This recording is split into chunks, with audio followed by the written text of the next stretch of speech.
গণভোট তো সংবিধানেই নাই। ভাই, গণ অভ্যুত্থান তো সংবিধানে নাই। শেখ হাসিনা যে রাতের বেলায় নির্বাচন করেছে, এটা সংবিধানের কোন অনুচ্ছেদে লেখা আছে? যে রিটটা হয়েছে, রিটটা কিন্তু এই জুলাই সনদ যেটা, এইটার বৈধতা চ্যালেঞ্জ করে রিট হয়েছে। এখন এই রিটাতে আর্গুমেন্ট আমি দুই পক্ষেরই শুনেছি।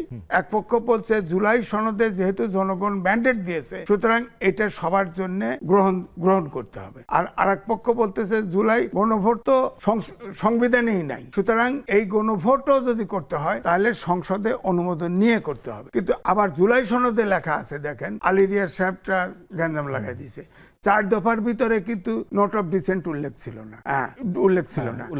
হ্যাঁ, কিন্তু আপনার জুলাই সনদে কিন্তু যারা নোট অফ ডিসেন্ট দিছে তাদের এখানেই সমস্যা লাগাই দিছে যে যদি জনগণের ম্যান্ডেট পায় তাহলে তাদের মতো করে ওটা করবে। আজিজ ভাই খুব ভালো করে বলেছেন, একটা গোলমেলে অবস্থা, গোলমাল ভাই, গোলমাল। এই তর্কগুলো, কুটতর্কগুলো অনেক পুরানো। হ্যাঁ হ্যাঁ, আমি আপনাকে বলি, প্রথম কথা হচ্ছে যে সংবিধানে যদি থাকতো তাহলে আর গণভোটের দরকার কি ছিল? সংবিধানে নাই বলেই তো একটা জিনিস ভালো করে বুঝতে হবে যে আমরা কেন, উনি যেটা বলছেন যে বিএনপি সংবিধানে নাই বলে এটাকে বলছে, আরে ভাই সংবিধানে নাই বলেই তো এত আলোচনার দরকার হয়েছে। সংবিধানে যদি থাকতো তাহলে তো সংবিধান পড়ে পড়ে আমরা ওইটাতেই চলে যেতাম। সংবিধানে নাই বলেই সংস্কারের প্রশ্নটা আসছে, এতগুলা দল মিলে বসছে। আপনি একটা জিনিস বুঝেন মান্নু ভাই, সেটা কিন্তু আমরা এখানে 10 জন, আপনার অফিসে ডিসিশন নেন না, 10 জনে মিলে আলোচনা করেন, 2 জনে নোট অফ ডিসেন্ট, কিন্তু 8 জনের সিদ্ধান্তে তো সিদ্ধান্তটা হয়। আমরা এই জায়গাটাই দেখছি যে বিএনপি নোট অফ ডিসেন্ট দিয়েছে, আর অনেকে নোট অফ ডিসেন্ট দিয়েছে। বারবার যে রেফার করা হচ্ছে যে এটা সংবিধানে নাই, ভাই গণ অভ্যুত্থানও তো সংবিধানে নাই। গণভোট, গণ অভ্যুত্থান, এই যে পালিয়ে যাওয়া, প্রধানমন্ত্রী পালিয়ে যাওয়া, বাংলাদেশের ইতিহাসে কি কোনোদিন প্রধানমন্ত্রী পালিয়ে গেছে? প্রধান বিচারপতি পালিয়ে গেছে? নাই তো। তো সুতরাং মনে রাখতে হবে যে আমরা একটা বিশেষ পরিস্থিতির মধ্যে এসেছি। আমাদের মুক্তিযুদ্ধটাও তো একটা স্টেটের বিরুদ্ধে দাঁড়িয়ে লড়াই করে একটা স্বাধীনতা প্রাপ্ত, অর্থাৎ আরেকটা সংবিধানকে নস্যাৎ করে দিয়ে পাকিস্তানের সংবিধানকে অমান্য করেই তো একটা রাষ্ট্রের জন্ম হয়েছে। তাহলে আপনি কি এটাকে দ্বিতীয় জন্ম মনে করেন? না, অনেকেই বলছে এটা দ্বিতীয় জন্ম। কারণ আমাদের হচ্ছে প্রধান উপদেষ্টা কিন্তু মানে যেদিন ভোট দিয়েছেন উনি বললেন যে বাংলাদেশের নতুন বাংলাদেশের জন্ম হলো। কথা হচ্ছে যে আমরা, আপনি কি সেটাকে সমর্থন করেন?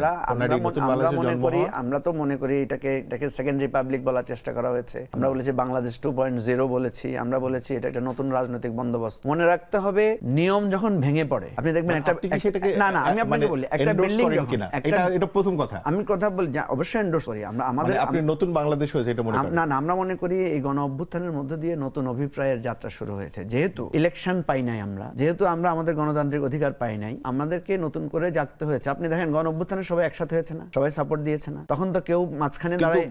ধরেন যে একদম সাম্প্রতিক সময় ডাকসুর যিনি ভিপি, উনি একটা কথা বলেছেন যে জুলাইয়ে নিহত সকল আন্দোলনকারী দেলোয়ার হোসেন সাইদির আদর্শ। দেখেন, এই কারো কোনো মন্তব্য নিয়ে আমি কোনো মানে এই ধরনের কারো ফার্স্ট মন্তব্য, কারো বিচ্ছিন্ন মন্তব্যকে আমাদের ন্যাশনাল টেলিভিশনে এটা নিয়ে আলোচনা করা উচিত না, কারণ এগুলোকে তো আমি অত গুরুত্বপূর্ণ হিসেবে আনার পক্ষে না। এইভাবে ধরেন যে মানে দলীয়করণ করছে পুরো জুলাই আন্দোলন। ওগুলো আপনি প্রত্যেক দলের মধ্যে পাবেন, প্রত্যেক দলের মধ্যে। কারণ আপনি তো দেখবেন যে এক এক জনে এক এক দলের নেতারা জুলাইকে বলেছেন যে ওটা ওনাদের ব্রেন চাইল্ড, কেউ বলেছেন যে এত বড় করে কি বলেছে কেউ? না, বলেছে সবাই বলেছে।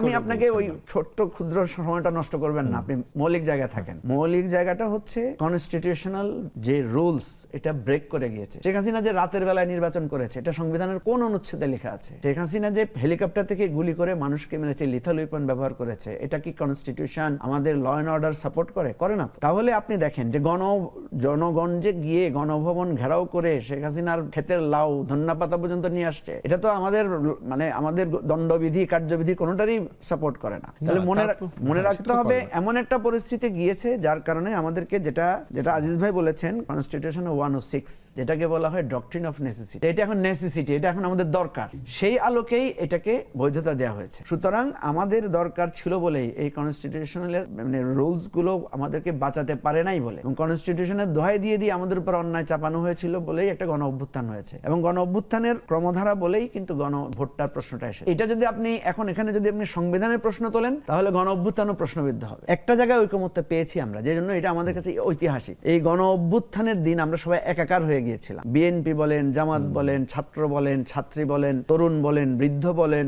মাদ্রাসার ছাত্র বলেন, বিশ্ববিদ্যালয়ের ছাত্রছাত্রী বলেন, সবাই একাকার হয়ে গিয়েছিল। তাহলে আমাদের এটা একটা ঐক্যবদ্ধতার জায়গা। আমাদের মুক্তিযুদ্ধ যেমন আমাদের ঐক্যবদ্ধতার জায়গা, সেখানেও তো কিছু লোক মুক্তিযুদ্ধের বিরোধী আমরা ছিল। একটু, তেমনি ভাবে না, আমি আগে আপনার কথাটা শেষ করি। প্রথম কথা হচ্ছে সেখানে কেউ কোনো প্রশ্ন আমরা তুলি নাই। এখন কেন প্রশ্ন তুলছি? এখন প্রশ্ন তুলছি কারণ এখন আমাদের স্বার্থ জড়িত। আপনি দেখবেন এই যে বিএনপি এখন বললো না যে বিরোধী দল থেকে কি দেওয়া হবে, এই যে আপনার ডেপুটি স্পিকার দেওয়া হবে, তো এই ডেপুটি স্পিকার বিরোধী দল থেকে, এটা আমাদের সংবিধানে নাই। তাহলে আপনি না, ওটা তো সনদে, তাহলে আপনি তো সনদ তো এখনো সংবিধান অন্তর্ভুক্ত হয় নাই। তাহলে আপনি যদি এখানে নেগোশিয়েট করতে পারেন, সমঝোতা করতে পারেন যে ঠিক আছে আমাদের একটা এসেন্সের জন্য আমরা ঐক্যবদ্ধ, এখনো তাহলে বলে নাই যে সনদের বাইরে যাবে তারা। না ভাই, আমি তো এই যে আপনি সনদের প্রশ্ন তুলতেছেন, আমি তো সেটাই বলতেছি। বিএনপি সনদকে তো প্রশ্নবিদ্ধ করেছে। সনদের মধ্যে আপনি বলছেন যে এটা গণভোট সংবিধানে নাই, এই কথাটা বিএনপি এখন বলতে পারে? ঠিক আছে, বিএনপি বলতে পারে না তো যে গণভোটের বিএনপি স্বাক্ষর করেছে গণভোটের পক্ষে, এখন এটা বলতে পারে না। এখন এটা বলা মানে হচ্ছে ওনাদের ভেতরকার মানে অনিচ্ছাটা প্রকাশ মানে পাওয়া। সংবিধানকে পরিবর্তন আসলে করতেই হবে, মানে